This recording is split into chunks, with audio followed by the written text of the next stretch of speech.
3, 2.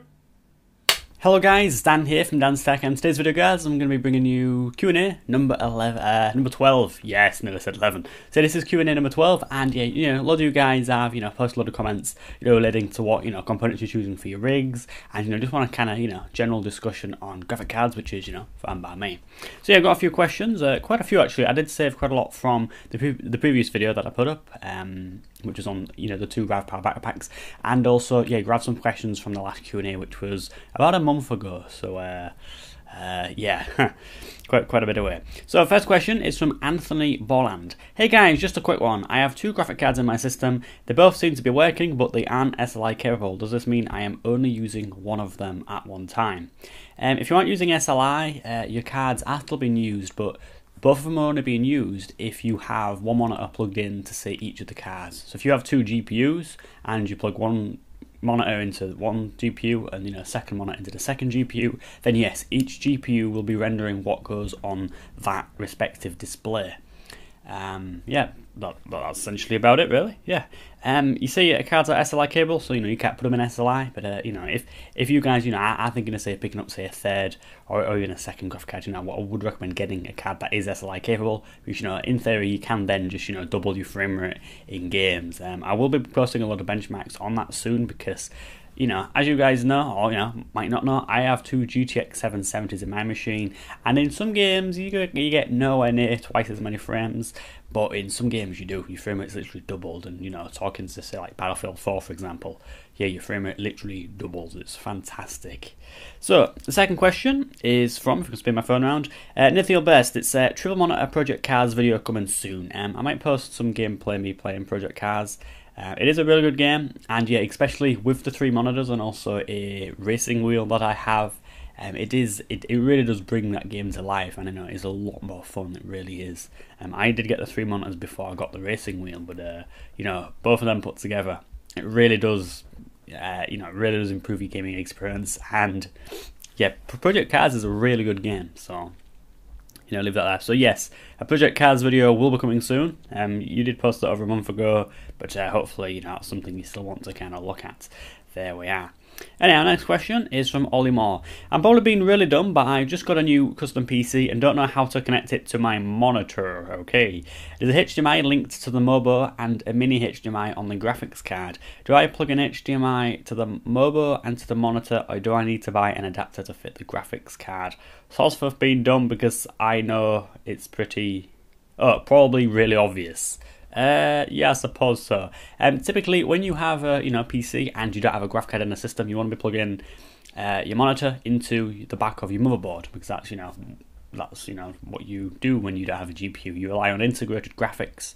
If you've got AMD or an Intel machine, you put your monitor into your motherboard, and typically these days you can choose from DVI, VGA, HDMI. I won't recommend going for VGA because that's actually an analog port. You are a lot better off using digital ports these days. But yeah, when you buy a GPU, for the GPU to actually output, you have got to connect your monitor to the GPU, and GPUs do have a lot of connections. So I've currently got all these three monitors plugged into my graphic cards. Yeah, two of these are plugged into one graphic card, and then the other one's plugged into the last one, I think.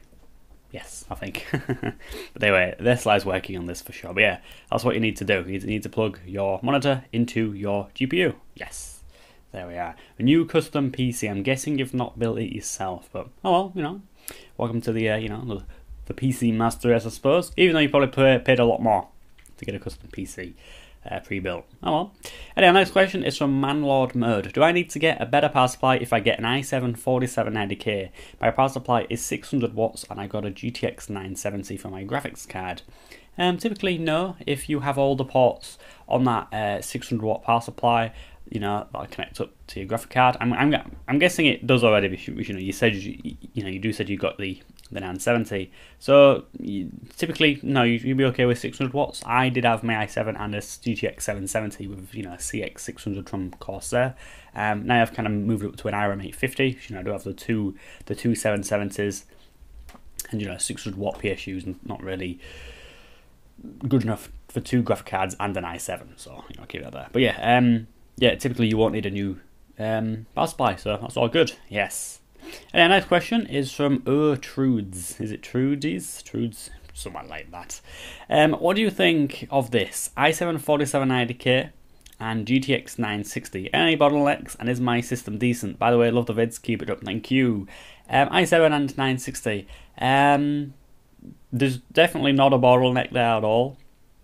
An i7 can definitely keep up with a 960. If I were you, I would ditch the 960, get something like a 970 or a 980 and step down to an i5. An i5 will not bottleneck a 980 to my understanding, so go for that. You don't need an i7 for gaming, and when literally when you hear people on the internet saying you don't need an i7 for gaming, you really don't. A GTX 980 can keep up, or shall I say an i5 can keep up with an 980. So yeah, there's no bottlenecks there, and I would recommend you stepping down from i7 to i5 and getting, say, a 970 or 980. You'll get more frames in your games, and you'll be spending the same amount of money. So there we are. That's kind of my advice. And you posted that 2 days ago, so hopefully you're watching this, and that yes, you don't get the i7 because that'll be a waste of money. But that's if you're using your machine for gaming. So there we are. Anyway, our next question is from SBPD7203. That's all good. Hey Dan, I'm going to be upgrading my PC in the next few days and have a few questions for ya. I'm looking at a WD Caviar Green 3TB hard drive because I need more storage. Is it a good hard drive for a secondary drive for gaming and capturing, etc.? Typically, the Western Digital Green drives, they're pretty good. They're the cheapest ones, I believe, because they're the ones that spin a little bit slower. So I think they are slower drives in general, but they do keep cool and they're somewhat energy efficient, I believe. That's why they're green drives. But yeah, if you've already got, say, an SSD or a main hard drive in your machine and you're running your games off that, yeah, it's completely fine to be capturing to another hard drive. I would recommend that, actually, to be honest. Even if you've got an SSD system. So if you're running your games from one drive, it's always good, say, if you're recording to another drive, and then that drive can't kind of be slowed down because it's only really doing one thing. But yeah, that's all good. 3TB hard drive for some games or to play some footage when you're recording.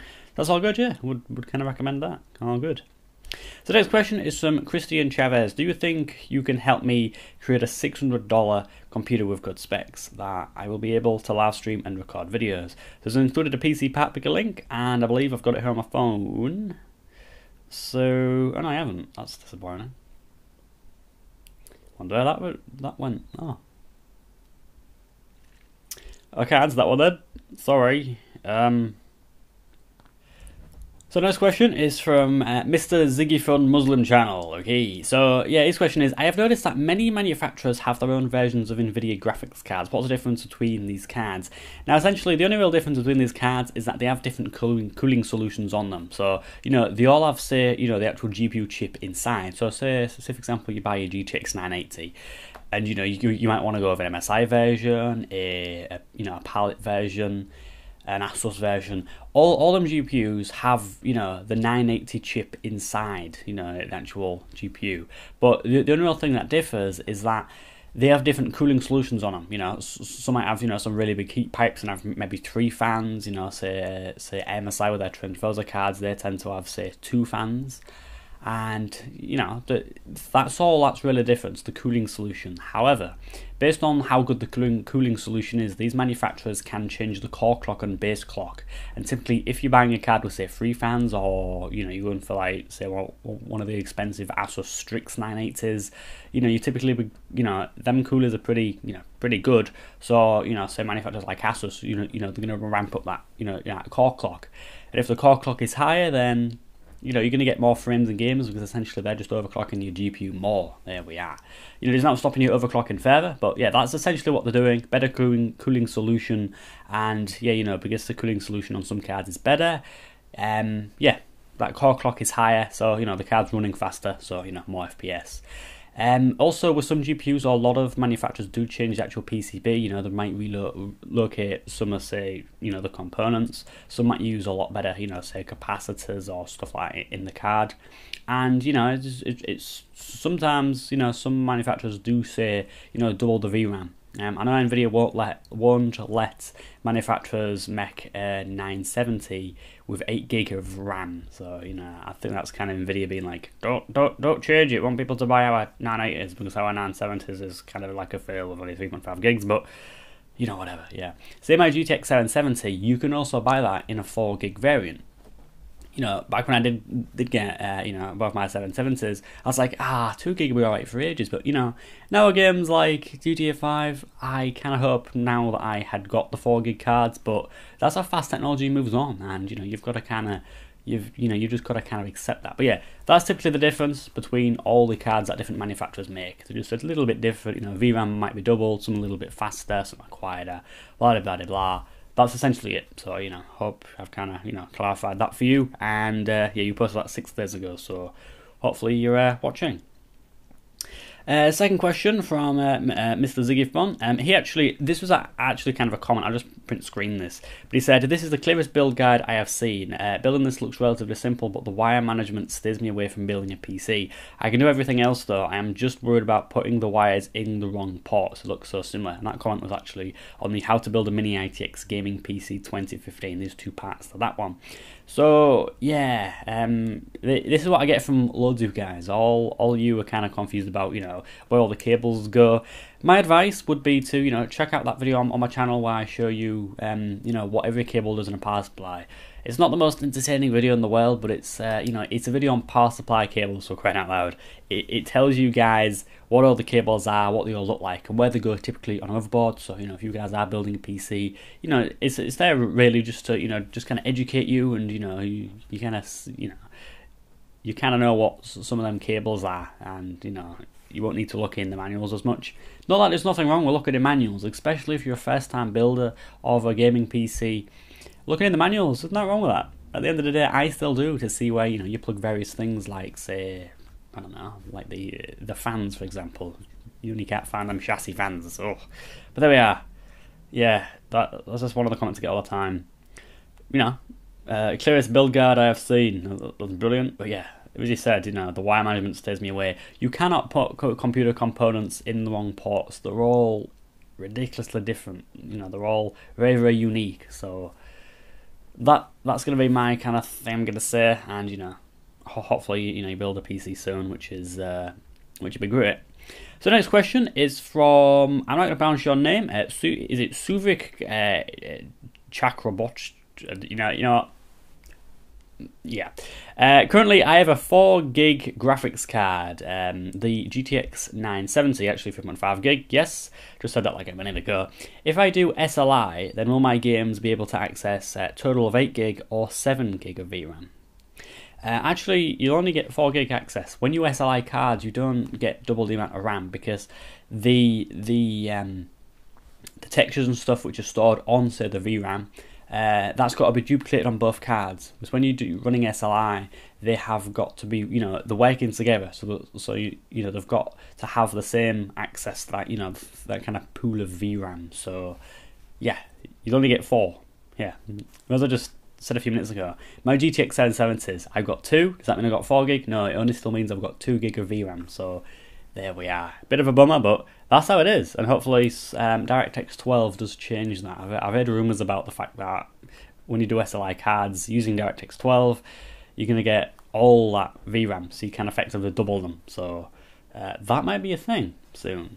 It's not guaranteed. I ain't really, read an article where where it said it's definitely going to be like that. But if it is, that's pretty damn good. Yes.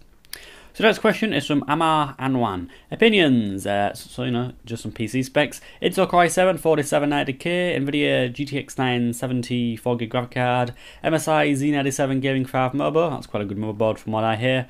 128GB SSD from Corsair, 16GB of RAM from Corsair, a 2TB 7200 RPM hard drive, 750W Corsair CSM power supply, and the NZXT 340 case. Opinions, if this is a gaming PC, pretty damn good. However, as I said to the other guy, ditch that i7, get an i5, spend a little bit more money on your GPU or something, spend some money on your case, whatever. You get better performance. Not if you spend more money on your case, but you know what I mean. God, imagine that. You upgrade your case, you get more, you get more frames. Yes.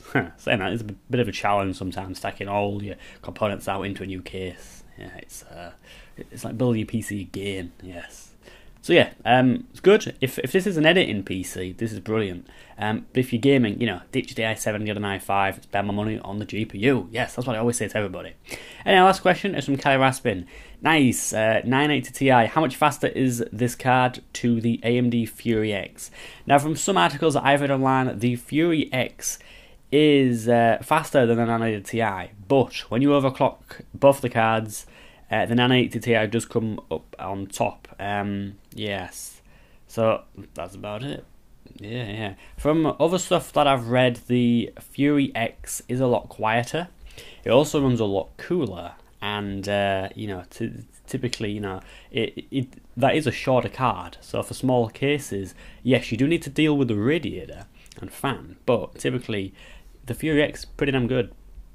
It really is. But yeah, both cards, if you just put them in say, you know, a normal kind of case, you know, say a big case, I would recommend the 980 Ti. Both of these cards are exactly the same price now, so, you know, it's a little bit interesting. But yeah, I would recommend the 980 Ti if you're overclocking. If you don't want to overclock and, you know, you typically do want, say, a quieter computer when gaming, go for the Fury X. I typically am not kind of biased towards AMD or Nvidia. Whatever kind of gives you guys the best experience and the best frame rates, you know, all that kind of jazz. That's what I recommend. But yeah, them cards are kind of even, and that's kind of about it. Anyway, guys, thank you very much for watching. That's all I really wanted to say. I have passed 10k subs now, which is brilliant. Might do a giveaway. Not too short, but, you know, I do have a load of stuff around the room that I've reviewed, and it's just been, you know, here. So, you know, might do a giveaway. There might be a video tomorrow. On that, but yeah, you know, hope you've enjoyed this Q&A, and, you know, for you guys that did pose the questions, you know, you've got your answers, and hopefully, you know, that's all good. That one guy who I didn't have your PC spec, sorry about that, but yeah, if you're watching, put your question in the comment section and I'll get back to you personally. There we are. Anyway, yeah, thank you very much for watching, and yeah, I'll catch you guys in my next video. Goodbye.